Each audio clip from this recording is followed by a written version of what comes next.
आज जातीला इतक्या खालच्या लेवलपर्यंत पाडायचं की 7 पिढ्या यांच्याकडे लक्ष नाही दिलं पाहिजे। मित्रांनो, मराठा समाजावरती अन्याय झाला आणि इतक्या वर्षापासून दाबलेला मराठा हा जागून उठला आणि संघर्ष केला आणि त्यांचा स्वतःचा अधिकार मिळवला। तसंच जर संविधानावरती किंवा बाबासाहेबांवरती काही बोललं ना तर महार माग ह्या 2 जाती प्रामुख्याने पुढे येऊन संघर्ष करत असतात। धनगर आणि आदिवासी समाज हे पण आपल्या अधिकारासाठी एक संघर्ष करत आहेत। ते त्यांना यश किती भेटतं काय भेटतं ते माहीत नाही, पण त्यांचा आज इतका मोठ्या प्रमाणामध्ये संघर्ष चालू आहे। आपल्या या समाजामध्ये असा पण एक समाज आहे जो इतक्या वर्षांपासून पीडित जात या समाजावरती अन्याय होतोय, पण हा समाज कधी एक शब्दही नाही बोलला।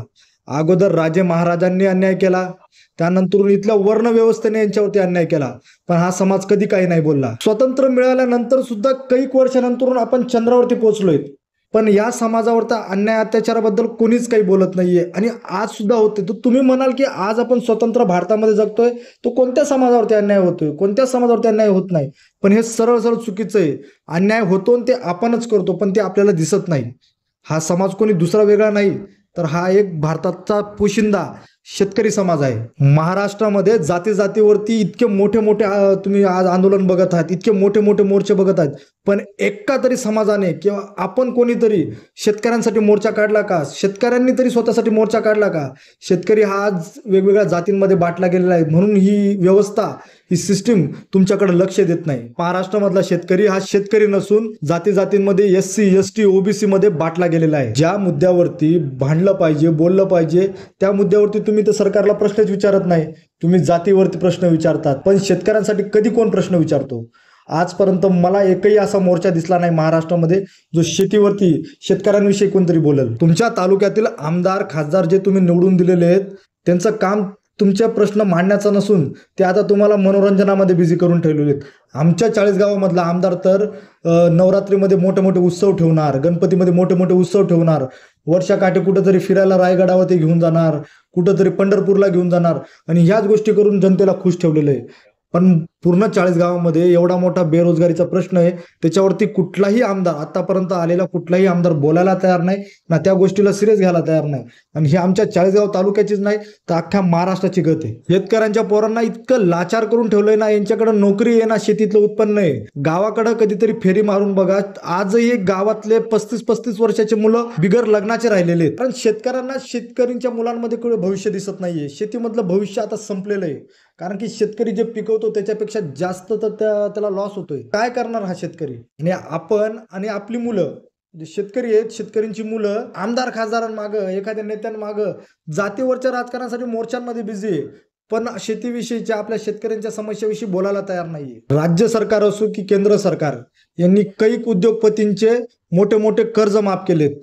ज्यांचे कर्ज माफ नाही केले ते सरास भारतातनं उदास पळून गेले, तरी त्यांना काही करता नाही आलंय। पण इथला शेतकरी वर्षांकाठी लढतोय, तो पळत नाहीये, तरी त्याची कर्जमाफी होत नाही।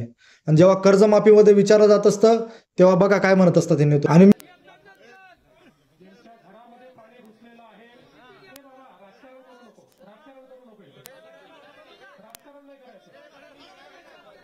मी हात जोडून विनंती करतो त्या लोकांना जे पेड असतात, की जे पेड पैसे घेऊन इथं व्हिडिओ खाली कमेंट करतील की हा काँग्रेसच्या काळामध्ये का नाही बोलला, काँग्रेसच्या काळामध्ये हे होतं का मी काँग्रेस आणि BJP मी दोघांना बोलतोय की दोघांच्या राज्यामध्ये शेतकऱ्याला कसलाही फायदा झालेला नाही।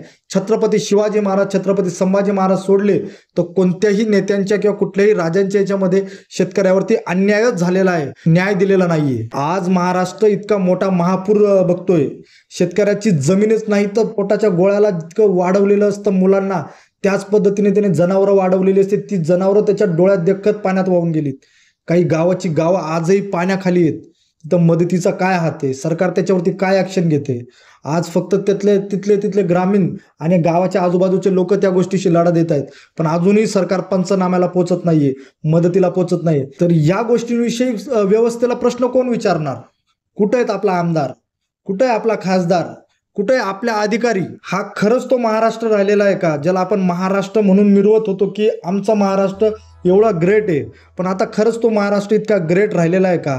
कारण की सीमेवरती लढाई देणारा जो पाकिस्तानमध्ये जाऊन आलेला चंदू चव्हाण हा कैक वर्षापासून न्याय मागतोय, मुख्यमंत्री साधा त्याला भेटायचाही प्रयत्न करत नाहीयेत। शेतकरी रडतोय, शेतकरी इतक्या दिवसापासून कर्जमाफी म्हणतोय, तर शेतकऱ्यांना म्हटलं जात असतं की तुम्ही राजकारण करू नका. इथला जो युवा आहे, जो ह्या महाराष्ट्राचा कणा आहे खरा, त्याला रोजगार नाहीये.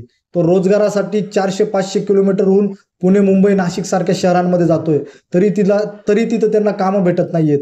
इंजिनिअरिंगला 4-4, 5-5 लाख रुपये घालून सुद्धा पोरं इथं 10,000वरती 12,000वरती कामं करत आहेत, त्यांना रोजगार मिळत नाहीये.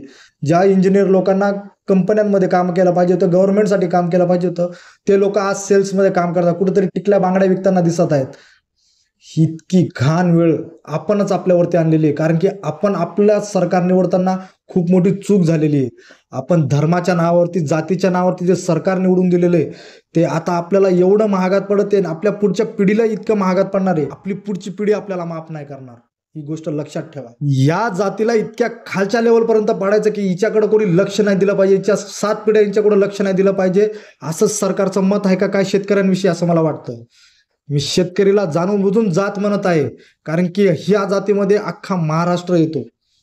इथं ना कुठली ना हिंदू आहे, ना मुसलमान आहे, ना मराठा आहे, ना मार आहे, ना मांग आहे, ना सांबार आहे, ना माळी आहे, ना तेली आहे, ना कुठलीही जात नाही. फक्त एक जात म्हणजे शेतकरी. आणि ह्या जातीवरती इतका अन्याय चाललाय की कोणीही याच्याकडे लक्ष द्यायला तयार नाही. मी ह्या व्हिडिओ मार्फत तुमच्या सगळ्यांच्या पाय पडून एकच रिक्वेस्ट करतो की मुख्यमंत्र्यांकडे, तुमच्या स्थानिक आमदार खासदारांकडे, अधिकाऱ्यांकडे एकच माग झाली पाहिजे, शेतकऱ्यांचा 7-12 कोरा झालाच पाहिजे. जर आपण त्यांच्यासाठी नाही लढणार तर एक गोष्ट लक्षात ठेवा, तुम्ही जर तुमच्या आई वडिलांना सांभाळलं नाही तर ते तुमच्या आई वडिलांच्या पोषणाची, तुमच्या आईच्या दुधाचा अपमान असतो, तसं तुम्ही खाल्लेल्या प्रत्येक कण्याचा, प्रत्येक घासाचा तो अपमान होणार, ती शिवी असणार त्या शेतकऱ्याला, ज्याने त्याचं अन्न पिकून तुमच्यापर्यंत पोहोचवलं. आपली त्यांना गरज आहे, तर आपण सगळ्यांनी त्यांच्यासाठी उभं राहिलं पाहिजे. माझ्याकडं शेती नाही, पण तरी मला या गोष्टीची जाणीव झालेली आहे, मला वाईट वाटत आहे, म्हणून मी हा व्हिडिओ बनवलेला आहे. माझा आजही हे चॅनल सस्पेंड झालं तर माझ्या याला काय नाही, 50-60 सबस्क्रायबर आहेत. माझ्या इंस्टावरती पण काय नाही, मला 52-53 लोक फॉलो करून आहेत, गेला तरी फरक पडत नाही. पण हा व्हिडिओ जास्तीत जास्त लोकांपर्यंत पोहोचला पाहिजे, आणि हे पोहोचवण्याचं काम सुद्धा तुमचं आहे.